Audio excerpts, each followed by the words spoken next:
Hello friends, आज हम बात करने वाले हैं भारत के टॉप 10 फार्मर्स की। वो 10 ऐसे किसान जिन्होंने नई टेक्निक को अपनाया और अपनी जिंदगी बदली और देश के दूसरे किसानों के सामने एक नजीर पेश की है। तो ऐसे किसानों के बारे में हम बात करेंगे इस वीडियो में, और आप भी इस वीडियो को देखिए और समझिए कि ये किसान इतने खास क्यों हैं कि पूरा देश उनको जानता है। नमस्कार, मैं हूं कुमार पवन और आप देख रहे हैं फ्रीडम फार्मिंग हिंदी चैनल।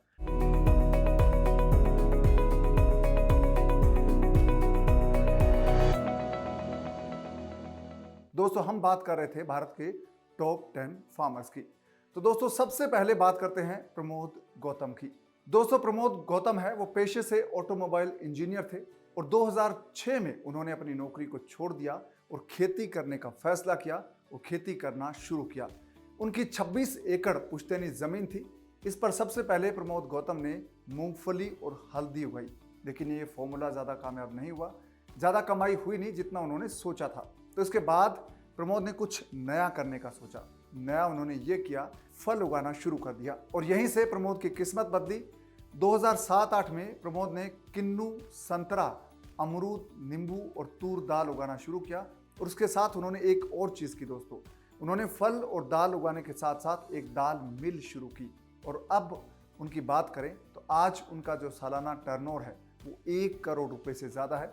यानी उनका दाल मिल का बिजनेस और फल उत्पादन है वो मिलाकर कुल मिलाकर 1 करोड़ रुपए से ज़्यादा उनकी सालाना कमाई या कारोबार हो रहा है। तो प्रमोद ने एक अच्छी खासी नौकरी छोड़कर जो खेती का फैसला लिया वो उनका कामयाब रहा और ये मॉडल उनका है वो दूसरे लोगों के लिए एक नज़ीर है। और दूसरे किसान की बात करते हैं दोस्तों, सचिन काले। दोस्तों, सचिन काले भी पेशे से इंजीनियर थे। ये मैकेनिकल इंजीनियर थे और महाराष्ट्र के नागपुर के रहने वाले थे।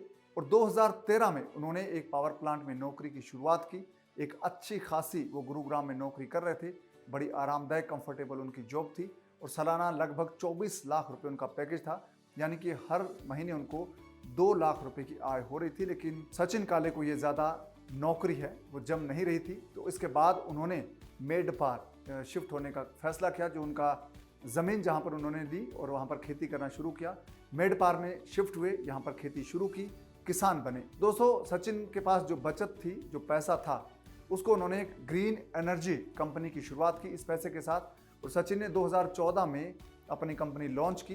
फिलहाल सचिन 137 किसानों के साथ बिजली उत्पादन यानी कि ग्रीन एनर्जी उत्पादन कर रहे हैं। सोलर सिस्टम के जरिए वो कंपनी से जुड़े हुए हैं और 200 एकड़ पर उनका सोलर एनर्जी प्लांट है। उसका जो टर्नओवर है सालाना वो लगभग 2 करोड़ है। तो सचिन ने एक नई खेती की शुरुआत की, यानी कि उनका जो ग्रीन एनर्जी का फार्मिंग है फॉर्मूला वो कामयाब हुआ। एक और किसान की बात करते हैं दोस्तों, ये है हरीश धनदेव। हरीश भारत के जाने माने किसान है और इन्होंने एलोवेरा की खेती के लिए सरकारी नौकरी छोड़ी।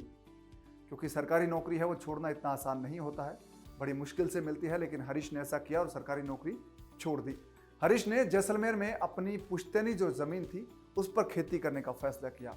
जैसलमेर जो एक ड्राईलैंड है, रेगिस्तानी इलाका है, वहाँ पर उन्होंने एलोवेरा उगाने का फैसला किया, जो कि एक बहुत ही मुश्किल भरा फैसला था। शुरुआत में हरीश ने 80,000 पौधे एलोवेरा के उगाए और उसके 6 महीने बाद ही इन पौधों की संख्या बढ़ाकर उन्होंने 7 लाख कर दी।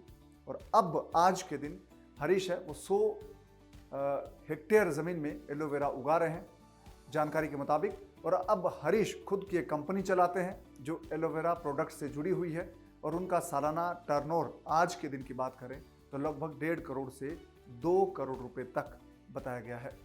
तो हरीश ने भी एक सरकारी नौकरी छोड़कर उन्होंने खेती का एक नया मॉडल अपनाया, एलोवेरा खेती की। तो अब उनकी तकदीर बदल गई है और एक नया उदाहरण उन्होंने अपने आसपास के किसानों के सामने पेश किया है। दोस्तों, रामशरण वर्मा, इनकी बात करें, ये भी भारत के जाने माने किसान हैं। पेशे से चार्टर्ड अकाउंटेंट है। सीए फर्म चलाने के साथ साथ ये खेती भी करते हैं। तो रामशरण वर्मा है वो भारत के प्रभावशाली किसान माने जाते हैं। रामशरण को इसलिए सबसे खास माना गया है क्योंकि उन्होंने नई टेक्निक है वो किसानों तक पहुंचाई है। उनके जो नए नए आइडियाज़ है खेती को लेकर, फार्मिंग को लेकर, वो उन्होंने लोगों तक पहुंचाए हैं। और इसी के लिए रामशरण को 2019 में पद्मश्री पुरस्कार मिला है और ये उनके काम का एक इनाम था। भारत के एक और जो बड़े किसान हैं दोस्तों वो है बसैया हीरामल। बसैया हिरामठ है वो कर्नाटका के किसान है। ड्राईलैंड में उन्होंने मोरिंगा फार्मिंग करके एक नई मिसाल, नई नज़ीर पेश की है। उन्होंने ऐसे इलाके में मोरिंगा उगाई है, ऑर्गेनिक फार्मिंग करते हैं और बड़े पैमाने पर उनका जो प्रोडक्शन है वो एक्सपोर्ट होता है, विदेश जाता है। तो बसैया हिरामठ अमेरिका गए थे, वहाँ उन्होंने काम करके एक्सपीरियंस लिया, वहाँ पर उन्होंने जॉब किया, उसके बाद वापस भारत लौटे। तो आज कर्नाटक के कोप्पल में उनका खुद का फार्म है, बड़ा फार्म है, लगभग 100 एकड़ का फार्म है, जहाँ पर वो मोरिंगा की फार्मिंग करते हैं और उनकी मोरिंगा की विदेश में भरपूर डिमांड है और आज उनका जो टर्नओवर है वो लाखों रुपए में है। दोस्तों, बसैया हिरामठ ने हाल ही में जो फ्रीडम ऐप का आइकन्स ऑफ भारत प्रोग्राम है उसमें एक बार फिर से वो विनर साबित हुए हैं। तो उनका काम है वो बहुत सारे लोगों के लिए एक नज़ीर है, प्रेरणा है। तो बसैया हिरामठ ने एक मिसाल पेश की है। ड्राईलैंड इलाके में, एक सूखाग्रस्त इलाके में मोरिंगा की फार्मिंग करके, ऑर्गेनिक फार्मिंग करके दूसरे हजारों सैकड़ों किसानों को उन्होंने एक नई राह दिखाई है। दोस्तों, अब बात करते हैं एक और महिला किसान की जिनका नाम है कविता मिश्रा। कविता मिश्रा ने भी ड्राईलैंड में चंदन की खेती का एक नया मॉडल पेश किया है और जो किसान है जो सूखाग्रस्त इलाकों में कम आय से जूझ रहे हैं, कम उत्पादन से जूझ रहे हैं, उनके सामने एक नया मॉडल उन्होंने पेश किया है और खेती का एक नया जो तरीका है वो किसानों को बताया है और सिखाया है। दोस्तों, कविता मिश्रा कर्नाटक के रायचूर जिले के कवितल इलाके की रहने वाली हैं। वहां पर उन्होंने चंदन की खेती की है 8.5 एकड़ में और उनका जो सालाना टर्नओवर है वो आज के दिन 35 लाख रुपए के लगभग है। जो उन्होंने चंदन की खेती के साथ साथ 11 तरह के फ्रूट उगाए हैं जो कि एक खास चीज़ है और इसके साथ ही उन्होंने पशुपालन, पोल्ट्री फार्म और दूसरी चीज़ें भी की है जिसके जरिए वो आज 8.5 एकड़ में 35 लाख रुपए सालाना टर्नओवर करती है। दोस्तों, कविता मिश्रा के जो चंदन की खेती का मॉडल है वो इसलिए खास है क्योंकि जब चंदन का पौधा 15 साल का हो जाएगा, आज से 7-8 साल बाद कविता मिश्रा के पास जब चंदन का पेड़ पूरी तरह से वयस्क हो जाएगा, पक जाएगा, तब उनके पास एक साथ 40 करोड़ रुपए कमाने का मौका होगा। क्योंकि चंदन की लकड़ी है दोस्तों वो 10,000 रुपए किलो से लेकर 15,000 रुपए किलो तक बिकती है। और शुरुआत में अगर उनकी कहानी की बात करें दोस्तों, तो आज से 7-8 साल पहले उनकी अनार की खेती थी। वो केमिकल फार्मिंग करती थी लेकिन अनार का खेत पूरी तरह से नष्ट हो गया और वो बुरी तरह से आर्थिक तौर पर मुश्किल में आ गई थी, लेकिन उन्होंने हिम्मत नहीं हारी और ऑर्गेनिक तौर पर चंदन की खेती शुरू की और आज वो एक बड़ी कामयाब किसान के तौर पर सामने आई हैं। दोस्तों, इसीलिए उनको देश का जाना माना किसान कहा जाता है। दोस्तों, एक और किसान है भारत के विश्वनाथ बोबडे।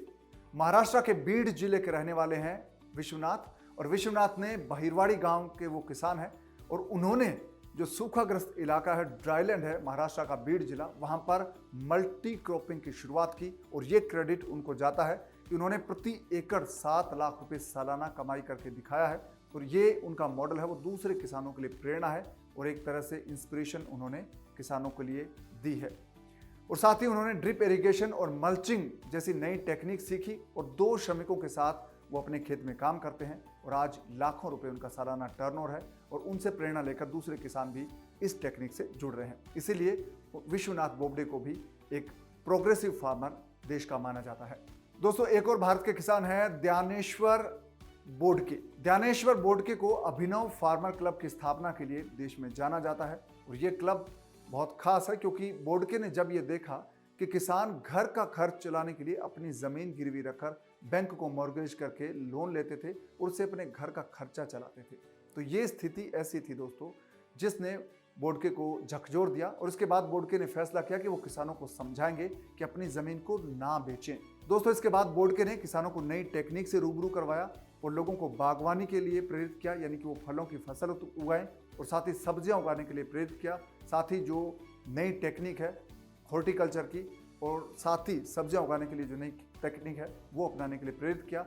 इसके बाद किसान उनसे जुड़े और नए तरीके से खेती करना शुरू किया और साथ ही किसानों को बिना बिचौलिए की मदद के अपनी फसल सीधा डायरेक्ट बाजार में बेचना और डायरेक्ट ग्राहक तक पहुंचाना उन्होंने सीखा। इसीलिए बोडके को खास माना जाता है। एक और दोस्तों किसान है खेमाराम जी। ये राजस्थान के जयपुर के रहने वाले हैं। जयपुर के गुड़ा कुमावतान इनका गांव है और आज इनका गांव है वो मिनी इजराइल के तौर पर जाना जाता है और खेमाराम जी ने सबसे पहले इजराइल की हाईटेक टेक्निक को अपनाया और इजराइल से जो उन्होंने टेक्निक अपनाई उसके बाद उनका गांव गुड़ा कुमावतान है वो मिनी इजराइल बन गया। आज उनके गांव में लगभग 200 पॉली हाउस है, यानी कि 200 पॉली हाउस में जो दूसरे किसान हैं खेमाराम जी के साथ वो खेती करते हैं और ये खेती का नया जो मॉडल है ये आसपास के लोगों को बहुत पसंद आ रहा है और किसानों की कमाई बहुत बढ़ी है। तो 200 पॉली हाउस एक गांव में होना दोस्तों, आप समझ सकते हैं कि कितनी बड़ी प्रोग्रेस है। और आज जयपुर के गुड़ा कुमावतान गांव को मिनी इजराइल कहा जाने लगा है और उसका पूरा क्रेडिट है वो खेमाराम जी को जाता है। और दोस्तों खेमाराम जी का जो अगर हम बात करें खेती का, उनका सालाना टर्नओवर अब लगभग 1 करोड़ रुपए है। यानी कि खेमाराम जी ने नई टेक्निक अपनाकर राजस्थान के जयपुर जैसे ड्राईलैंड में 1 करोड़ रुपए कमाने का ये मॉडल विकसित किया है। और दोस्तों एक और बहुत ही खास किसान से आपका परिचय करवाते हैं, ये है गीना भाई पटेल। विशेष योग्यजन गीना भाई पटेल अनार उगाते हैं। उन्होंने 60,000 किसानों की मदद की है। सोचिए कितना बड़ा उनका काम रहा होगा और इसी वजह से उनको पद्मश्री से सम्मानित किया गया। गीना भाई पटेल है वो अनार की खेती करते हैं, लेकिन अपने साथ साथ उन्होंने दूसरे किसानों को प्रेरित किया। वो भी उस स्थिति में जब गीना भाई को जन्म के साथ पोलियो हो गया था, उनके पैरों ने काम करना बंद कर दिया, लेकिन गीना भाई ने हिम्मत नहीं हारी और एक नई मिसाल पेश की। उन्होंने अनार उगाना शुरू किया, अनार की नई टेक्निक के साथ खेती शुरू की और आज वो देश के नामचीन किसान हैं और सैकड़ों किसानों के लिए प्रेरणा स्रोत बने हैं और वो अब तक बहुत सारे किसानों की मदद कर चुके हैं। तो दोस्तों ये वो 10 किसान हैं भारत के जिन्होंने मुश्किल हालात से उबरकर नई टेक्निक अपनाकर हिम्मत, हौसला और जज्बा दिखाकर एक नया मॉडल पेश किया है खेती का। और जो किसान भारत के, अक्सर जिनको ये कहा जाता है कि भारत के किसान कर्जदार हैं, गरीबी में जीते हैं, उनके पास पैसा नहीं होता, बहुत मुश्किल ज़िंदगी उनकी होती है, उनके सामने एक नज़ीर पेश की है कि भारत के किसान अपनी ज़िंदगी बदल सकते हैं, बशर्ते वो नई टेक्निक अपनाएं, नया सीखें और खुद को नए प्रयोग करने के लिए वो तैयार करें। तो भारत के किसान की स्थिति बदल सकती है, भारत की खेती की तस्वीर बदल सकती है। दोस्तों उम्मीद है कि ये एपिसोड आपको पसंद आया होगा। आप इस वीडियो को अपने दोस्तों के साथ शेयर कीजिए, लाइक करना ना भूलें और साथ ही फ्रीडम फार्मिंग हिंदी चैनल को भी सब्सक्राइब कर लीजिए ताकि ये वीडियो दूसरे लोगों तक पहुंचे और आप तक भी ऐसे इंटरेस्टिंग वीडियो आते रहें। और दोस्तों फ्रीडम ऐप डाउनलोड कर लीजिए ताकि आप 850 जो कोर्सेज हैं फार्मिंग से जुड़े, बिजनेस जुड़े और पर्सनल फाइनेंस से, वो आप देख सकें, समझ सकें और आपकी ज़िंदगी बदल जाए। क्योंकि फ्रीडम ऐप से जुड़ने का मतलब है ज़िंदगी को बदलना। अब दीजिए इजाज़त, नमस्कार।